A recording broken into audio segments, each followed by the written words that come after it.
اگر اس وقت بانی پی ٹی آئی کو یعنی عمران خان، نام بھی تو لیا کرو یار، یہ بانی پی ٹی آئی کیا ہوتا ہے؟ عمران خان کو رہا ہونا چاہیے، وہ سیاسی قیدی ہیں، تمام سیاسی قیدیوں کو رہا ہونا چاہیے، اور پی ٹی آئی کو بھی اثر نو اپنے پورے طرز عمل کا جائزہ لینا چاہیے کہ جس کے نتیجے میں یہ سارے معاملات پیدا ہوتے ہیں۔ پارٹیوں کو اس سے نکلنا چاہیے کہ جب وہ مشکل میں ہو تو اسٹیبلشمنٹ مرد آباد، اور جب ڈیل ہو جائے تو اسٹیبلشمنٹ زندہ باد۔ تو روک بھی دیے تھے، تو یہ تو جو ہمارا اسٹاک موجود تھا وہ تو 28 دن کا موجود تھا نا، تو وہ 28 دن کے اسٹاک پہ بھی انہوں نے 55 روپے بڑھا دیے تھے۔ بات یہ ہے کہ یہ تو سارا ملبہ ہم پہ ڈالتے ہیں۔ سب سے پہلا کام یہ کریں کہ وزیر اعلیٰ پنجاب مریم نواز صاحبہ کا جہاز بیچیں 11 ارب روپے کا، اور 9 کروڑ کی گاڑی جو ابھی تازہ آئی ہے پیپلز پارٹی کے چیئرمین سینٹ کی، وہ بیچیں۔ سب لوگ 1300 سی سی پہ آ جائیں اور اپنی عیاشیاں ختم کریں۔ تنخواہیں اپنی جو بڑھائی تھیں ان لوگوں نے، MNAs, MPAs, senate اور قومی اسمبلی نے، وہ تنخواہیں واپس اسی جگہ پہ لے کر جائیں۔ اس سے پتہ چلے گا کہ یہ سیریس ہیں۔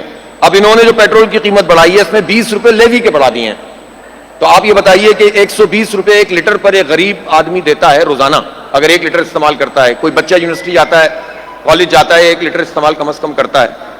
بائکیا والے ہیں جو پورے مہینے میں 40-50 ہزار روپے کماتا ہے، وہ 10,000 روپے گورنمنٹ کو ٹیکس دیتا ہے، اور یہ بڑے بڑے جاگیردار ٹیکس نہیں دیتے۔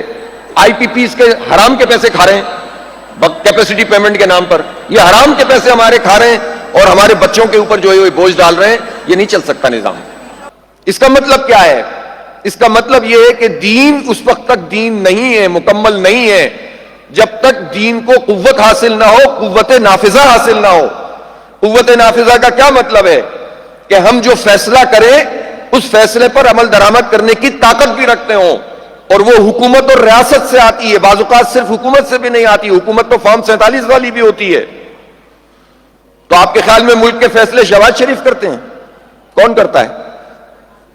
تو شہباز شریف کی حکومت ہے لیکن قوت نافذہ نہیں ہے ان کے پاس۔ نظام کی تبدیلی اس کو کہتے ہیں جب قوت نافذہ آپ کے پاس آئے گی، وہ ہوگا دین۔ اور دین، ان الدین عند اللہ الاسلام، کہ دین تو در حقیقت اسلام ہی ہے، یہ قرآن پاک نے بتا دیا ہے۔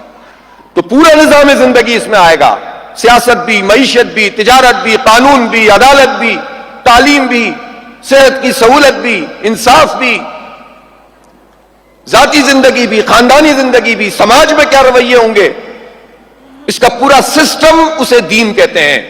تو جو دین کو یہ سمجھ کے پڑھے گا تو وہ قرآن کسی اور طریقے سے پڑھے گا، جو دین کو محض مذہب سمجھ کے پڑھے گا تو قرآن کو کسی اور طریقے سے پڑھے گا۔ قرآن پاک کی ایک اصطلاح ہے طاغوت۔ بعض لوگوں نے اس کا ترجمہ کیا ہے، کہیں شیطان کیا ہے، صرف کہیں بت کیا ہے، لیکن اگر شیطان بھی کیا ہے تو شیطان یا ابلیس اس کی صفت کیا ہے؟ اس کی بنیادی اس نے جو کام کیا ہے وہ یہ ہے کہ وہ تو جنوں میں سے تھا، عبادت گزار تھا۔ اللہ تعالیٰ نے اسے حکم دیا کہ تم آدم کو سجدہ کرو، اس نے سجدے سے انکار کر دیا۔ اگر وہ محض یہ کرتا کہ سنتا اور چلا جاتا تو اسے کہتے کہ اس نے خلاف ورزی کی ہے، اس نے گناہ کیا ہے۔ جب اس نے انکار کیا تو وہ اس نے کفر کیا، لیکن اس نے صرف انکار نہیں کیا بلکہ اس نے یہ آرگومنٹ دیا کہ آدم کو تو نے مٹی سے بنایا ہے اور میں آگ سے ہوں، میں افضل ہوں۔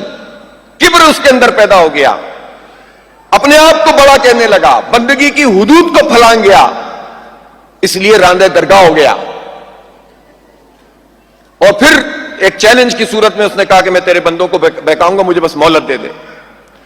تو شیطان جو ہے وہ صرف یہ شیطان نہیں ہے کہ جو بہانے بازی کر کے کچھ چیزیں کرتا ہے، بلکہ در حقیقت اس نے اللہ تعالیٰ کے مقابلے میں اپنی کبریائی کو بیان کیا، صرف انکار نہیں کیا، صرف گناہ نہیں کیا۔ تو ہر وہ قوت جو بندگی کی حدود کو پھلانگ دے اور خود خدا بننے لگے وہ طاغوت ہے۔ طاغوت طغیان سے ہے۔ طغیانی کسے کہتے ہیں؟ سمندر میں طغیانی ہے، دریا میں طغیانی ہے، طوفان آ گیا ہے۔ طغیانی کا مطلب وہ صلاحیت پیدا ہو گئی ہے جس میں وہ اپنے کناروں کو توڑتا ہوا آگے نکل جائے گا۔ پانی کا کام ہے حدود میں بہنا، وہ اپنی حدود کو پھلانگ دے تو وہ طغیانی ہو گئی۔ انسان کا کام ہے بندگی کرنا، غلطی کوتاہی اس سے ہو سکتی ہے لیکن بندگی کی حدود سے نہیں نکل سکتا۔ لیکن جب خود خدا کے لہجے میں انسان بولنا شروع کر دے، جب کہے کہ میری بات مانو، میرا ورلڈ آرڈر مانو ورنہ مار دوں گا، تباہ کر دوں گا، برباد کر دوں گا، جو خود خدا بن جائے زمین کا وہ طاغوت ہے۔ اور قرآن یہ کہتا ہے کہ فمن یکفر بالطاغوت ویؤمن باللہ فقد استمسک بالعروۃ الوثقی لا انفصام لها واللہ سمیع علیم۔ جس نے طاغوت کا انکار کیا اور جو اللہ پر ایمان لایا، اس نے در حقیقت مضبوط سہارے کو تھام لیا۔ جو مضبوط سہارے کو تھامنا چاہتا ہے، جو اللہ کی بندگی میں آنا چاہتا ہے، اسے طاغوت کا انکار کرنا ہوگا۔ تو یہ کتنی سیاسی بات ہو گئی نا یہ تو، کہ جو وقت کا طاغوت ہے، جو آج امریکہ کی صورت میں نظر آتا ہے، اسرائیل کی صورت میں نظر آتا ہے اور ان کے اعلی کاروں کی صورت میں نظر آتا ہے، اس کا انکار کیے بغیر، اس کے مقابلے میں منظم ہوئے بغیر، اس کو جو ہے وہ اس کے مقابلے میں انسانوں کو اکٹھا کیے بغیر، حق کا ساتھ دیے بغیر کوئی یہ سمجھتا ہے کہ وہ ایمان باللہ ہو گیا اس کا، تو خود قرآن کہتا ہے کہ نہیں ہو سکتا۔ وَلَقَدْ بَعَثْنَا فِي كُلِّ أُمَّةٍ رَسُولًا أَنِ اعْبُدُوا اللَّهَ وَاجْتَنِبُوا الطَّاغُوتَ۔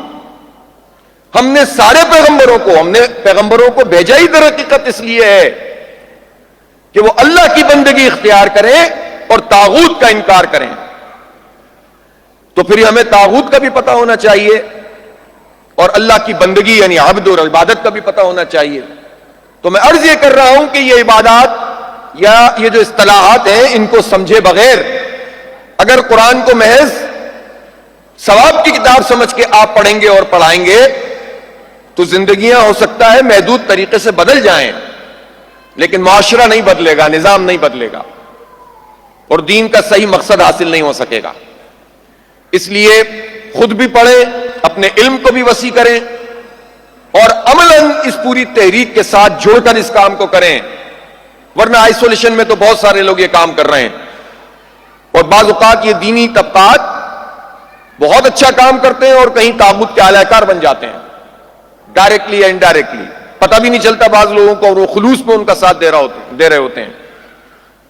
اس لیے اس پوری فکر کے ساتھ، دین کے اقامت کے تصور کے ساتھ، اقامت دین قرآن کی اصطلاح ہے، اقیم الدین ولا تتفرقوا فیہ، یعنی اس جو دین جس کو میں نے عرض کیا کہ یہ پورا ایک ریاست ہے، ایک حکومت ہے، ایک سیاست ہے، ضابطہ حیات ہے، اس پورے دین کو قائم کرنا ہماری ذمہ داری ہے، جس طرح نوح کی تھی، جس طرح موسیٰ کی تھی، جس طرح عیسیٰ کی تھی، جس طرح ابراہیم کی تھی علیہ الصلوۃ والسلام، اور اے نبی صلی اللہ علیہ وسلم جس طرح آپ کے اوپر یہ لازمی کیا گیا ہے۔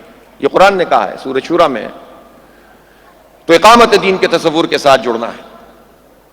تو میں ایک مرتبہ پھر آپ سب لوگوں کو مبارکباد پیش کرتا ہوں، اور جتنی میری بہنیں پورے پاکستان سے جڑی ہوئی ہیں ان کو مبارکباد پیش کرتا ہوں اور دعا کرتا ہوں کہ آپ اس کام کو جاری رکھیں۔ چند باتیں اور ضرور عرض کرنا چاہتا ہوں، اور وہ یہ ہے کہ جو دور اس وقت چل رہا ہے، ہر دور بہت خراب ہوتا ہے جب انسانوں پر انسانوں کی حاکمیت قائم ہو جاتی ہے، لیکن آج کے دور میں ٹیکنالوجی، طاقت اور اسلحہ اور یہ جو تمام تر چیزیں پوری طرح سے اکوپڈ ہو کر طاغوتی قوتیں انسانوں کو اپنا یرغمال بنا کر یہ کام کر رہی ہیں، تو ایسے میں بہت زیادہ ضروری ہے کہ ہم اللہ تعالیٰ کی پناہ میں آئیں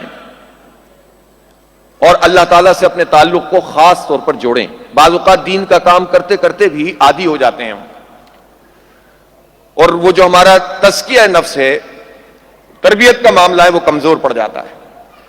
تو بار بار اللہ سے رجوع کریں اور اپنی انفرادی معاملات کو بھی بہتر بنائیں، نمازوں کو بھی بہتر بنائیں، قرآن پاک کو پڑھیں اور اپنی نسل کو بھی ان گندگیوں سے اور شیطانیوں سے جو کچھ ہو رہی ہیں اس سے بچانے کی کوشش کریں۔ آپ کو معلوم ہے اس وقت دنیا میں کتنے بڑے بڑے شیطان کے پجاریوں کا قبضہ ہے۔ ایک تو ہے ویسٹ کا پورا نظام